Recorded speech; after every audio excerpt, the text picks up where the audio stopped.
Cette peur d'être vue, c'est quand même un choix qu'on fait. C'est une peur qui n'est pas logique, ce n'est pas un problème psychologique, c'est plus un problème de mindset. C'est le fait, en fait, d'être peur d'être vu.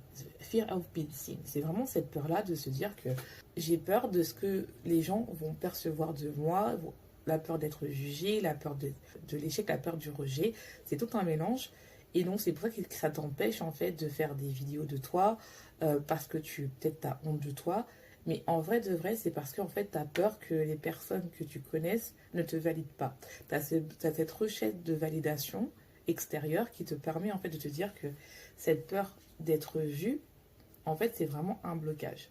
Et tu peux l'utiliser comme une force ou comme un effet de blocage, une épine dans ton pied. Et je vais te parler de deux phases, comment permis en fait d'abord d'avoir un épine dans mon pied. Pendant longtemps en fait cette peur d'être vue m'a permis en fait de créer des podcasts en interview, de créer des interviews de personnes qui étaient que j'ai adorées, mais en fait je me cachais derrière les interviews, c'est-à-dire que surtout la première année je crois, quand j'ai commencé mon podcast, c'est là où j'ai fait le plus d'interviews parce qu'en fait j'avais l'impression qu'il me manquait quelque chose et qu'il fallait absolument qu'il y ait quelqu'un à côté de moi pour que je sois validée. Bien sûr.